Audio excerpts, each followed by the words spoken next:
అందరికీ నమస్కారం. గత 5 సంవత్సరాలుగా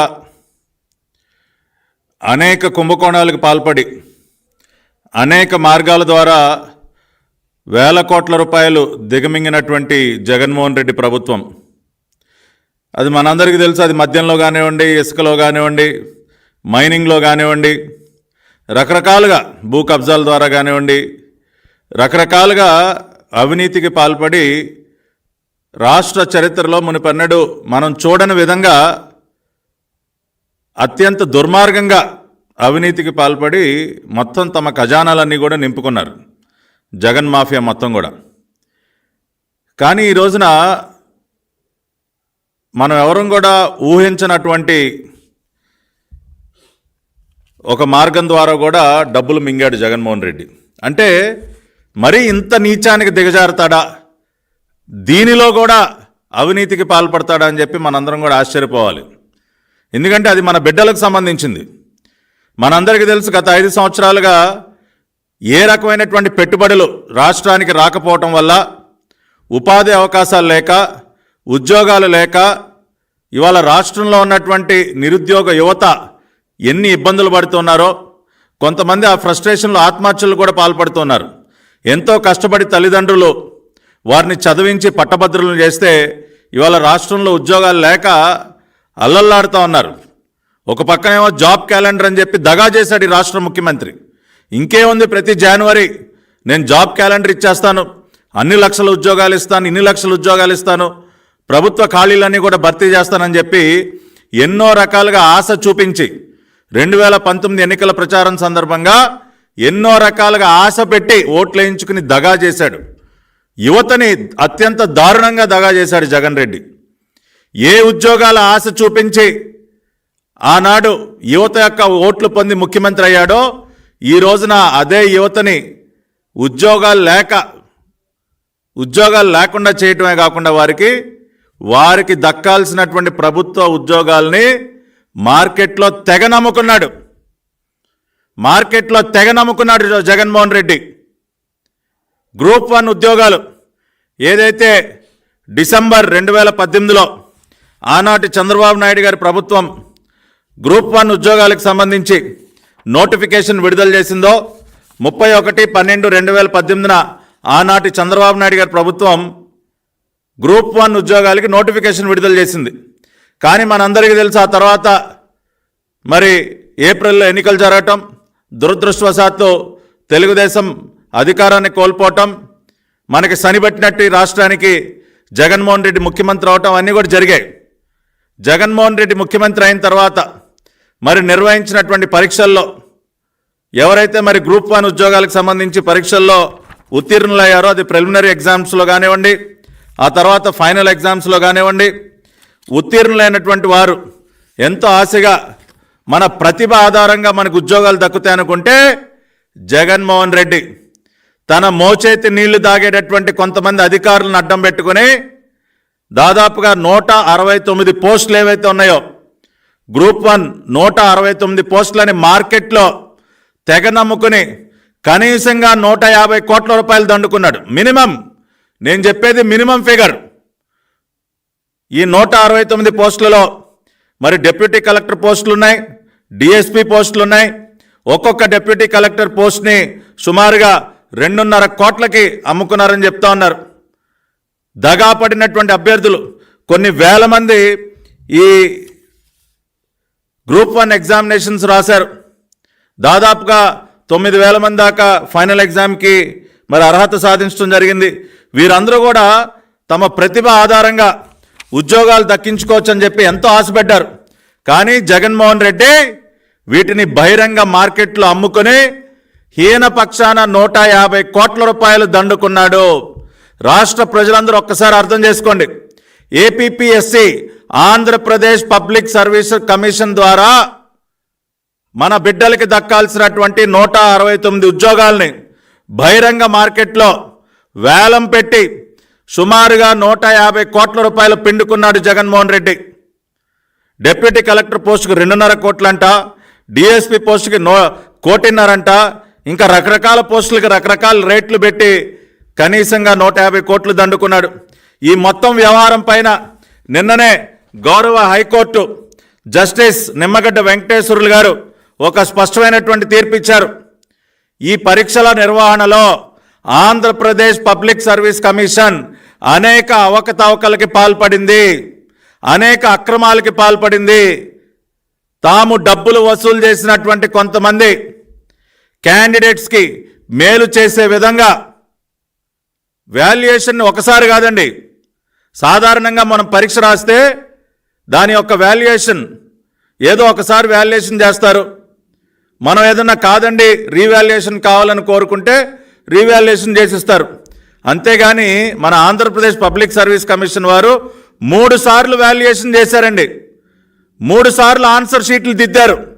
దేనికో తెలుసా? తాము కావాలనుకున్నటువంటి వారికి ఎవరైతే వీళ్ళు అడిగినంత డబ్బులు ఇచ్చారో వాళ్ళకు మేలు చేయటం కోసం ఒకసారి కాదు, 2 సార్లు కాదు, 3 సార్లు ఆన్సర్ షీట్లు దిద్దేసి వాళ్ళకి కావాల్సిన వాళ్ళకి ఉద్యోగాలు ఇప్పించారు సార్. ఆ విషయాన్ని గౌరవ హైకోర్టు తెలియజేస్తూ ఉంది.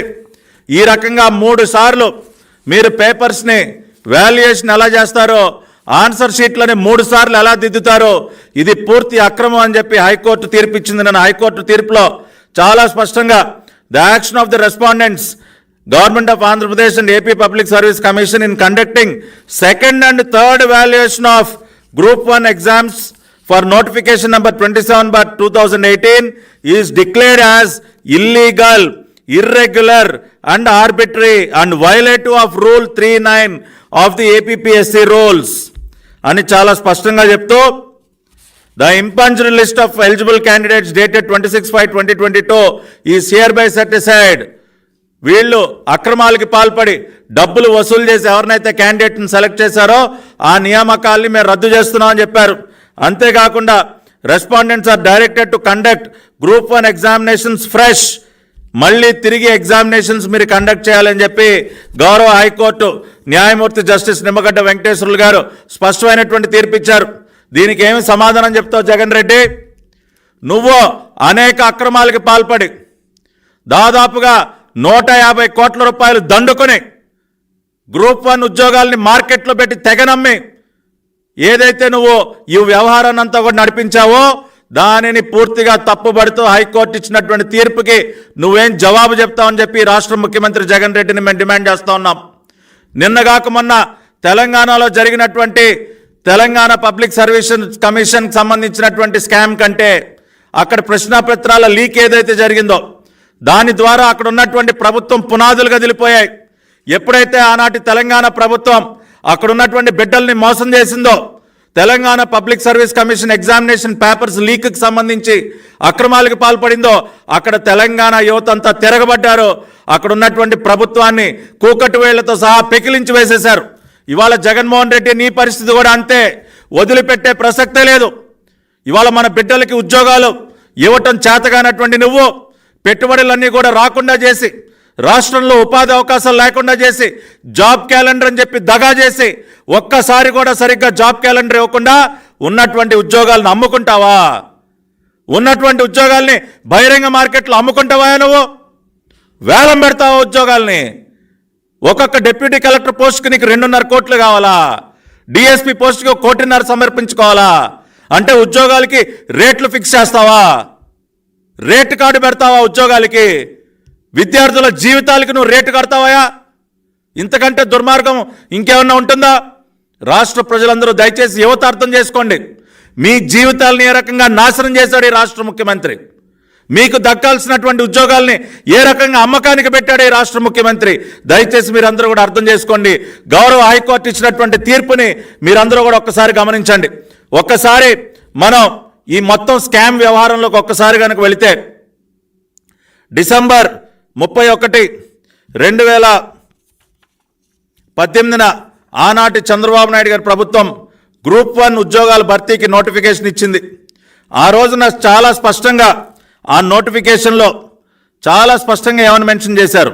పారాగ్రాఫ్ నంబర్ 1 పాయింట్ నంబర్ 1.5లో the main examinations conventional type in a conventional type are likely to be held from 10/6/2019 to 22/6/2019.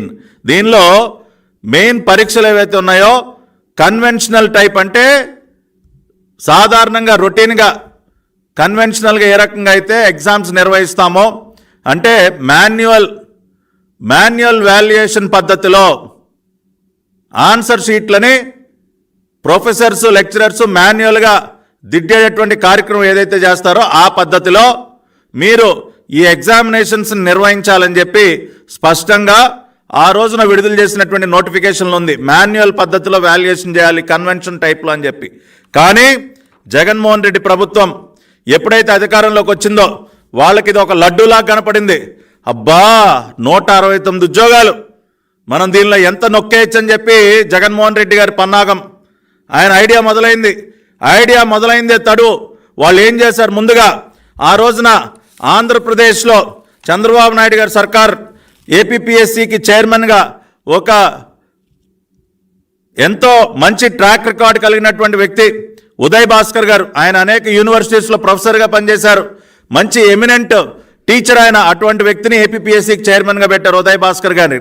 అటువంటి వ్యక్తిని పక్కన పెట్టేసి ఆయన చైర్మన్గా ఏపీపీఎస్సీలో ఉన్నా కూడా ఆయనకి ఎటువంటి అధికారాలు లేకుండా చేసి ఆయన పూర్తిగా డమ్మీ చేసేసి మొత్తం పిఎస్ఆర్ ఆంజనేయులు ఐపీఎస్ ఆ వ్యక్తిని సెక్రటరీగా అడిషనల్ బాధ్యతలు అప్పచెప్పి ఇవాళ ది గ్రేట్ ఇంటెలిజెన్స్ డీజీగా ముఖ్యమంత్రి పేషీలో 24 గంటలు ఉండేటటువంటి వ్యక్తికి ముఖ్యమంత్రి గారు కళ్ళు చెవులు ఆయన ఈ రోజున అటువంటి సీతారామాంజనేయులు గారిని సెక్రటరీగా పెట్టారు. ఉదయ్ భాస్కర్ గారిని పక్కన పెట్టేసి సెక్రటరీగా పెట్టే ఈ కుంభకోణానికి తెరలేపారు. ఏం చేశారు, సెక్రటరీ ఆంజనేయులు గారు మాన్యువల్ వాల్యుయేషన్ పద్ధతిని పక్కన పెట్టేసి డిజిటల్ వాల్యుయేషన్ అని చెప్పి తీసుకొచ్చారు. మేము కంప్యూటర్ల ద్వారా టెక్నాలజీ ఉపయోగించి మేము మార్కులు వేసేస్తామని చెప్పి ఆ రకంగా నోటిఫికేషన్కి భిన్నంగా డిజిటల్ వాల్యుయేషన్ విధానాన్ని తీసుకొచ్చి వాళ్ళకి కావలసినటువంటి వారికి వాళ్ళు ఎక్కువ మార్కులు ఇచ్చుకుని కొంతమందిని సెలెక్ట్ చేశారు. ఇటువంటి పద్ధతి పైన ఆ రోజున అనేక మంది విద్యార్థులు అసంతృప్తి వ్యక్తం చేసి ఇది నోటిఫికేషన్కి భిన్నం అని చెప్పి కోర్టుకు వెళ్ళారు. కోర్టుకు వెళితే అక్టోబర్ 1, 2021 హైకోర్టు చాలా స్పష్టమైనటువంటి తీర్పు ఇచ్చింది. మీరు ఈ రకంగా డిజిటల్ వాల్యుయేషన్ చేయటం తప్పు. నోటిఫికేషన్లు ఏదైతే కన్వెన్షనల్ పద్ధతిలో మాన్యువల్ వాల్యుయేషన్ పద్ధతిలో మరి ఈ ఎగ్జామినేషన్స్ కండక్ట్ చేయాలని చెప్పి ఏదైతే నోటిఫికేషన్ ఉందో నోటిఫికేషన్ ప్రకారమే మీరు వెళ్ళాలి, మాన్యువల్గానే వాల్యుయేషన్ చేయండి అని చెప్పి గౌరవ హైకోర్టు డైరెక్షన్ ఇచ్చింది. అక్టోబర్ 1, 2021 హైకోర్టు డైరెక్షన్ ఇచ్చిన తర్వాత మరి ఇక తప్పక మాన్యువల్ విధానంలో మరి వాల్యుయేషన్ చేయాల్సినటువంటి పరిస్థితి వచ్చింది. ఆ రకంగా మాన్యువల్ వాల్యుయేషన్ వీళ్ళు ఒకసారి కాదండి 2 సార్లు చేశారు. ఒకసారేమో డిసెంబర్ 2021 నుండి ఫిబ్రవరి 14, 2022 మధ్య ఒకసారి వాల్యుయేషన్ జరిగింది. అది సీతారామాంజనేయులు గారి డైరెక్షన్లో. కానీ ఇక్కడే మళ్ళీ ఒక ట్విస్టు. ఎప్పుడైతే గౌతమ్ సవాంగ్ గారు మన రాష్ట్రానికి డీజీపీగా పనిచేసినటువంటి వ్యక్తి, ఆయన కూడా జగన్మోహన్ రెడ్డి గారికి రైట్ హ్యాండ్. ఆయన ఫిబ్రవరి 24న ఏపీపీఎస్సీ చైర్మన్గా బాధ్యతలు స్వీకరించిన గౌతమ్ సవాంగ్ ఫిబ్రవరి 24వ తేదీన ఎప్పుడైతే గౌతమ్ సవాంగ్ గారు ఏపీపీఎస్సీ చైర్మన్గా బాధ్యతలు స్వీకరించారో ఆయన గారు ఆలోచన మొదలైంది. అమ్మా సీతారామాంజనేయులు, నువ్వేనా మొత్తం 150 కోట్లు 200 కోట్లు దోచుకునేది, మరి నా పరిస్థితి ఏంటని చెప్పి ఆయన గారు ఏం చేశారు, మళ్ళీ ఒకసారి మాన్యువల్ వాల్యుయేషన్ పూర్తయిపోయినా కానీ మళ్ళీ రెండోసారి వాల్యుయేషన్ మొదలుపెట్టారు. మళ్ళీ రెండోసారి వాల్యుయేషన్ మొదలుపెట్టి ఆయన మళ్ళీ ఇంకొక లిస్టు మళ్ళీ కూడా ఆయన తీసుకురావడం జరిగింది. రెండోసారి మార్చి నుంచి ఆయన వాల్యుయేషన్ స్టార్ట్ చేసి ఇంకొక లిస్టు తయారు చేశారు. ఇంకొక లిస్టు తయారు చేసి ఆయన కొంతమందిని షార్ట్ లిస్ట్ చేసి ఇంటర్వ్యూలు పెట్టి మళ్ళీ ఆయన కొంతమందిని సెలెక్ట్ చేయడం జరిగింది. అంటే ఒక పరీక్షకి ఎన్నిసార్లు వాల్యుయేషన్ చేశారండి, ఒక ఆన్సర్ షీట్ని ఎన్నిసార్లు దిద్దారు, ఒకసారేమో డిజిటల్ వాల్యుయేషన్ అన్నారు. కోర్టు మొట్టికాయలు వేస్తే సీతారామాంజనేయులు గారు ఒకసారి మాన్యువల్ వాల్యుయేషన్ చేయించారు. డిసెంబర్ 2021 నుంచి ఫిబ్రవరి 14, 2022 మధ్య. కానీ ఆ తర్వాత చైర్మన్గా బాధ్యతలు స్వీకరించినటువంటి గౌతమ్ సవాంగ్ గారు ఆయన అబ్బెబ్బెబ్బెబ్బే నేను ఒప్పుకోను ఆ సొమ్మంతా మీకేనా అని చెప్పి మళ్ళీ సీఎంఓతో మాట్లాడుకుని మళ్ళీ ఆయన ఇంకొకసారి మాన్యువల్గా మూడోసారి వాల్యుయేషన్ చేయించారు. అంటే 3 సార్లు ఆన్సర్ షీట్లు దిద్దేసి వీళ్ళకి కావాల్సినటువంటి సొమ్మంతా వసూలు చేసేసుకొని ఇవాళ మన బిడ్డల భవిష్యత్తుని ఏ రకంగా నాశనం చేశారు ఒక్కసారి చూడండి. చాలా స్పష్టంగా ఈ హైకోర్టు తీర్పులో, నిన్న ఇచ్చినటువంటి హైకోర్టు తీర్పులో, the manual valuation of the answer sheets for the second and third time is in contravention of Rule 39 of APPSC rules. ఇది APPSC రూల్స్ కి విరుద్ధం. ఈ రకంగా 2 సార్లు 3 సార్లు మీ ఇష్టానుసారం మార్కు షీట్లు దిద్దడానికి అవకాశం లేదని చెప్పి హైకోర్టు తీర్పిచ్చింది. ఇన్ని దారుణాలు చేసి వీళ్ళు స్వయంగా రాష్ట్ర హైకోర్టును కూడా తప్పుదోవ పట్టించారండి. వీళ్ళు ఎప్పుడైతే ఈ కేసు నడుస్తూ ఉందో హైకోర్టుకు వీళ్ళు ఏం చెప్పారండి, వాళ్ళు ఇచ్చినటువంటి అఫిడవిట్లో ఎవరిచ్చారు అఫిడవిట్? Deputy secretary APPSC. నిస్సిగ్గుగా ఆంధ్రప్రదేశ్ పబ్లిక్ సర్వీస్ కమిషన్ ఒక హైకోర్టును కూడా ఏ రకంగా తప్పుదోవ పట్టించిందో చూడండి. వీళ్ళు ఏం చెప్తారండి, there is no earlier manual evaluation as alleged by the petitioners between December 2021 and February 2022.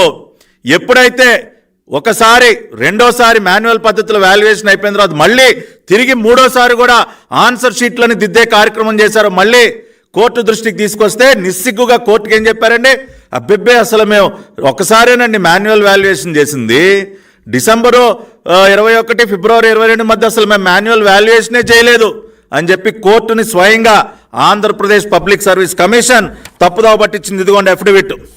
దీనిలో చాలా స్పష్టంగా వీళ్ళు ఒక్కసారి మేము చేసామని చెప్పి, none the commission even remotely suggest any such earlier evaluation as alleged. మేము ఒక్కసారే వాల్యుయేషన్ చేశాం, అది మార్చి 2022 నుంచే చేశాం. డిసెంబర్ 2021 నుంచి ఫిబ్రవరి 2022 మధ్య మేము ఎటువంటి వాల్యుయేషన్ చేయలేదు, ఒక్కసారి మాత్రమే మాన్యువల్ వాల్యుయేషన్ చేశామని చెప్పి, ఒకసారి కాదండి 2 సార్లు కోర్టులో అఫిడవిట్లు వేశారండి. It is respectfully submitted that the APPSC conducted the manual evaluation only once from 25th March 2022 అని చెప్పి రెండోసారి, ఒకసారి కాదండి అబద్ధాలు చెప్పడం కోర్టుకి, రెండోసారి. ఈసారి అఫిడవిట్ వేసింది ఈయన గారు సివి రమణయ్య గారు, డిప్యూటీ సెక్రటరీ ఏపీపీఎస్సీ. అంటే చేసినటువంటి తప్పులు చాలక స్వయంగా కోర్టును కూడా ఏ రకంగా తప్పుదోవ పట్టించారో ఈ అఫిడవిట్ల ద్వారానే అర్థమవుతుంది. 3 సార్లు వాల్యుయేషన్లు చేసి కోర్టుకు కూడా అబద్ధాలు చెప్పారు. కానీ ఇవాళ మేము సూటిగా ప్రశ్నిస్తూ ఉన్నాం జగన్మోహన్ రెడ్డి ప్రభుత్వాన్ని, మరీ ముఖ్యంగా ఇవాళ ఇంటెలిజెన్స్ డీజీగా ఉన్నటువంటి సీతారామాంజనేయులు గారిని. ఏమండి సీతారామాంజనేయులు గారు, మీరు ఏపీపీఎస్సీకి సెక్రటరీగా ఉన్నప్పుడు మీరు పేపర్లు దిద్దించారా లేదా? హాయ్లాండ్ రిసార్ట్లో మీరు పేపర్లు దిద్దించిన మాట వాస్తవం అవునా కాదా? మీరు ఒకసారి పేపర్లు దిద్దించిన తర్వాత మళ్ళీ గౌతమ్ సవాంగ్ గారు వచ్చి మూడోసారి ఎందుకు పేపర్లు దిద్దించారు? వాటాల్లో ఏమన్నా తేడాలు వచ్చాయా? మీకునో గౌతమ్ సవాంగ్ గారికి ఏమన్నా తేడాలు వచ్చాయా? జగన్మోహన్ రెడ్డి గారు ఇవాళ ఏ రకంగా మరి మూడోసారి మరి పేపర్లు దిద్దే కార్యక్రమానికి ఏ రకంగా ముఖ్యమంత్రి కార్యాలయం అనుమతి ఇచ్చింది? ఇవాళ సీతారామాంజనేయులు గారు మీరు సమాధానం చెప్పండి సార్. ఇదిగోండి మీకు సంబంధించినటువంటి అనేక ఆధారాలు బయట పెడతా ఉన్నాం.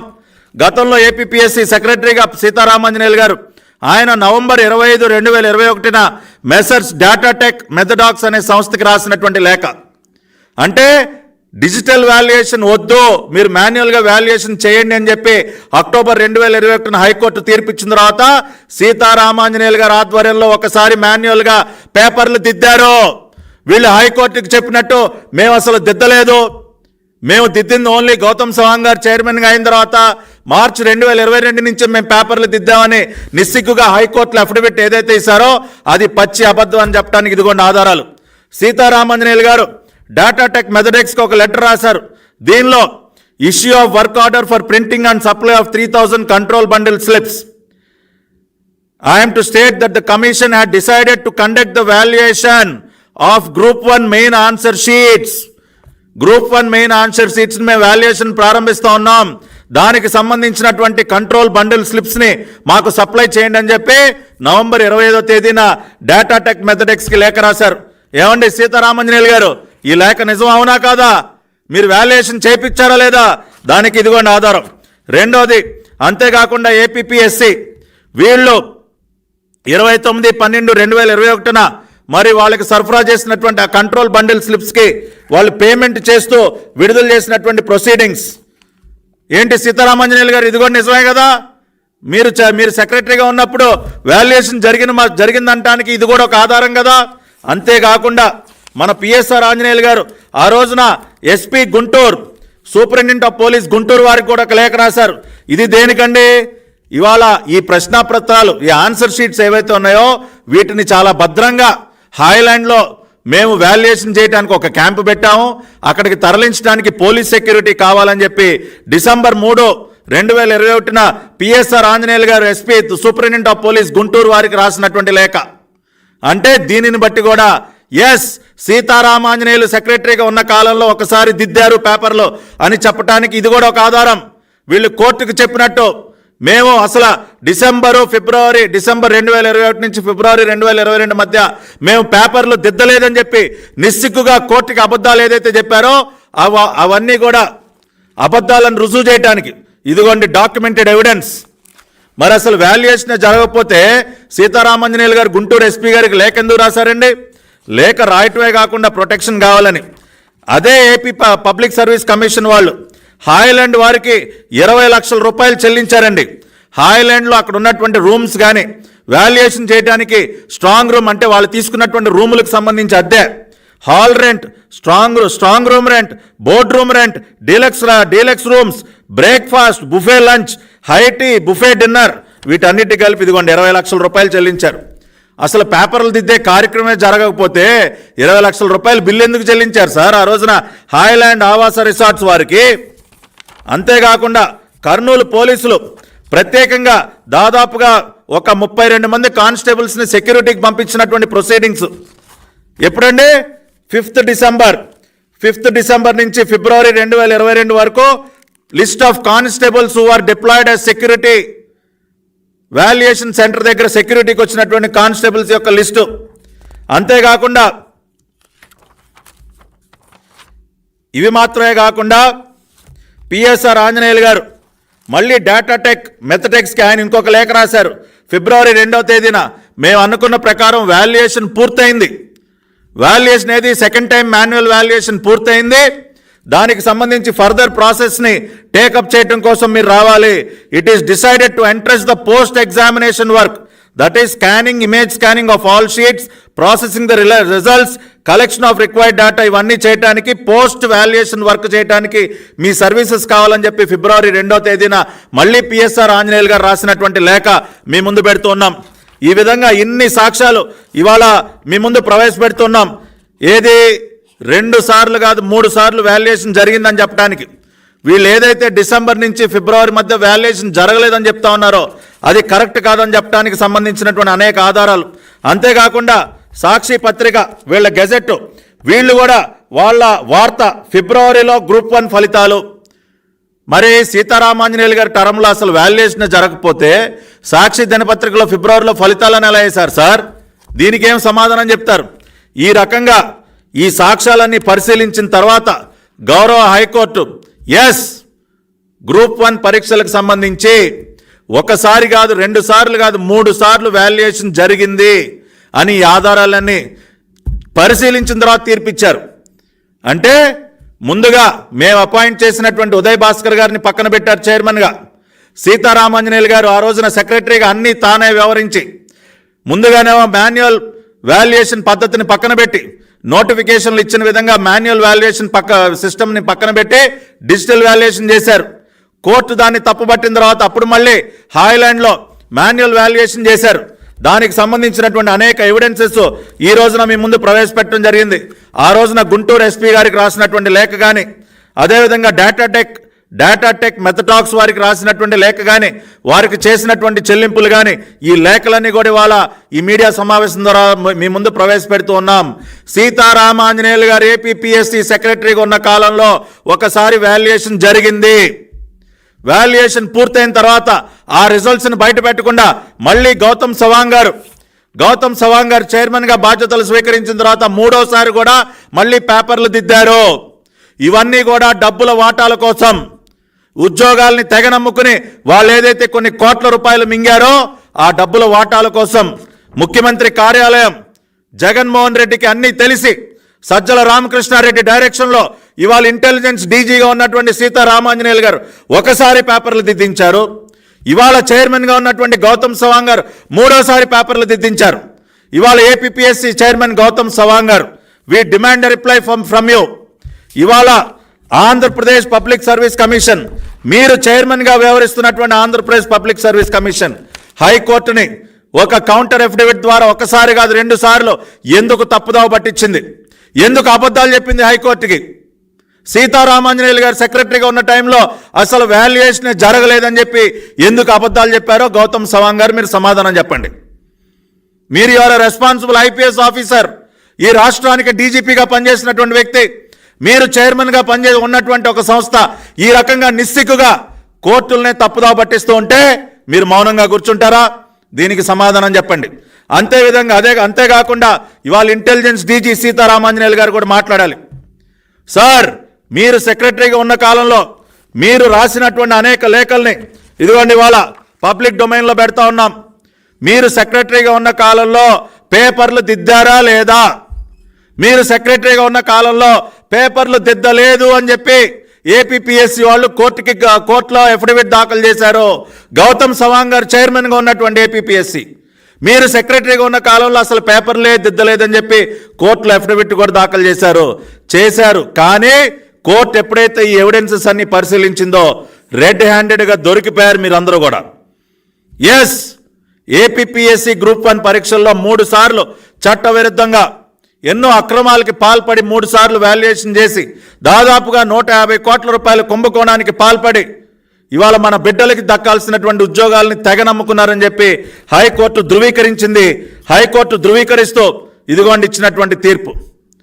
So we demand reply from Seetharamanjaneyulu, director general intelligence. మీరు జవాబు చెప్పాలి సార్. తెలుగుదేశం పార్టీ పక్షాన మేము డిమాండ్ చేస్తూ ఉన్నాం. మీరు సెక్రటరీగా ఉన్న కాలంలో పేపర్లు దిద్దారా లేదా? మీరు రాసినటువంటి లేఖలు నిజం అవునా కాదా? హైకోర్టు ఇచ్చినటువంటి తీర్పు హైకోర్టు కూడా ఒప్పుకుంది. ఎస్, మీరు సెక్రటరీగా ఉన్న టైంలో పేపర్లు దిద్దారని చెప్పి. గౌతమ్ సవాంగ్ గారు మీరు జవాబు చెప్పండి. ఎందుకు 3వసారి పేపర్లు దిద్దాల్సి వచ్చింది? సీతారామాంజనేయులు గారు సెక్రటరీగా ఉన్న టైంలో ఒకసారి పేపర్లు దిద్దిన తర్వాత మీరు మళ్ళీ 3వసారి దేనికి దిద్దించారు సార్? మళ్ళీ వాటాల కోసమా? మళ్ళీ డబ్బుల పంపకాల కోసమా? దేనికి 3వసారి పేపర్లు దిద్దించాల్సి వచ్చిందో ఇవాళ ఉన్నటువంటి ఏపీపీఎస్సీ చైర్మన్ గౌతమ్ సవాంగ్ గారు సమాధానం చెప్పాలి. కాబట్టి ఈ రకంగా ఒక్కసారి రాష్ట్ర ప్రజలందరూ అర్థం చేసుకోండి. జగన్మోహన్ రెడ్డి కనుసన్నల్లో ఉన్నత స్థాయిలో ఉన్నటువంటి అధికారులు, ఒక ఇంటెలిజెన్స్ డీజీ, ఇవాళ ఏపీపీఎస్సీ చైర్మన్గా ఉన్నటువంటి ఒక మాజీ డైరెక్టర్ జనరల్ ఎన్ని రకాలైనటువంటి అక్రమాలకి పాల్పడ్డారో, ఎంత అవినీతికి పాల్పడ్డారో, ముఖ్యమంత్రి కార్యాలయానికి ఎన్ని కోట్ల రూపాయలు ముట్ట చెప్పుకుని వీళ్ళు ఎన్ని కోట్ల రూపాయలు జేబుల్లోకి వేసుకున్నారో ఇవాళ ఇచ్చినటువంటి హైకోర్టు తీర్పుకి సంబంధించి కూడా వీరందరూ కూడా జవాబు చెప్పాలి. అదేవిధంగా రాష్ట్ర ప్రజలందరూ కూడా దయచేసి ఈ కుంభకోణాన్ని అర్థం చేసుకోండి. ఈ రాష్ట్ర ముఖ్యమంత్రి ఇసుకలో, మద్యంలో, మైనింగ్లో మింగటమే కాకుండా ఆఖరికి మన బిడ్డల ఉద్యోగాలను కూడా తెగనమ్ముకున్నాడు. తెగనమ్ముకుని దాదాపుగా హీనపక్షాన 150 కోట్ల రూపాయల కుంభకోణానికి పాల్పడ్డాడు. ఇది మధ్యప్రదేశ్లో జరిగినటువంటి వ్యాపం స్కామ్ కంటే తెలంగాణలో జరిగినటువంటి తెలంగాణ పబ్లిక్ సర్వీస్ కమిషన్లో జరిగినటువంటి అవకతవకల కంటే ఇంకా అతి భారీ కుంభకోణం. కాబట్టి ఖచ్చితంగా తెలుగుదేశం పార్టీ పక్షాన మనం చెప్తూ ఉన్నాం, రేపు రాబోయేది ఆంధ్రప్రదేశ్లో ఎన్డీఏ సర్కార్, చంద్రబాబు నాయుడు గారు ముఖ్యమంత్రిగా, టీడీపీ, జనసేన, బీజేపీల సంకీర్ణ ప్రభుత్వం రేపు ఆంధ్ర రాష్ట్రంలో ఏర్పడబోతోంది. రేపు మా ప్రభుత్వం ఏర్పడ్డాక ఖచ్చితంగా దీనిపైన ఎంక్వైరీ జరిపిస్తాం. ఎవరైతే మన బిడ్డల ఉద్యోగాల్ని తెగనమ్ముకున్నారో, అది రాష్ట్ర ముఖ్యమంత్రి అయినా, ఇంటెలిజెన్స్ డీజీగా ఉన్నటువంటి పిఎస్ఆర్ ఆంజనేయులైనా, లేదంటే ఇవాళ చైర్మన్గా ఉన్నటువంటి గౌతమ్ సవాంగ్ గారు అయినా ఎవరిని కూడా వదిలిపెట్టే ప్రసక్తే ఉండదు. మళ్ళీ పూర్తి పారదర్శకంగా గ్రూప్ 1 ఎగ్జామినేషన్స్ నిర్వహిస్తాం. మన బిడ్డలకి న్యాయం చేస్తాం. జగన్మోహన్ రెడ్డి లాగా మన బిడ్డల జీవితాలని తాకట్టు పెట్టి, మన బిడ్డల జీవితాలని బహిరంగ మార్కెట్లో తెగనమేటటువంటి పరిస్థితి తెలుగుదేశం పార్టీ హయాంలో ఉండదు. ఖచ్చితంగా ఈ అవినీతి నిగ్గుదేలుస్తాం. బాధ్యులైనటువంటి వారందరినీ కూడా కటకటాలు పాలు చేస్తాం. మన బిడ్డలకి పూర్తి న్యాయం చేస్తామని చెప్పి కూడా మరొకసారి భరోసానిస్తూ జగన్మోహన్ రెడ్డి యొక్క దుర్మార్గాన్ని, మన బిడ్డలకు దక్కాల్సినటువంటి ఉద్యోగాలను కూడా ఏ రకంగా వేలంపాటు పెట్టి బహిరంగ మార్కెట్లో అమ్ముకున్నాడో ఈ వాస్తవాలను కూడా రాష్ట్ర ప్రజలు అర్థం చేసుకోవాలని చెప్పి కూడా కోరుకుంటూ సెలవు తీసుకుంటున్నాను. నమస్కారం.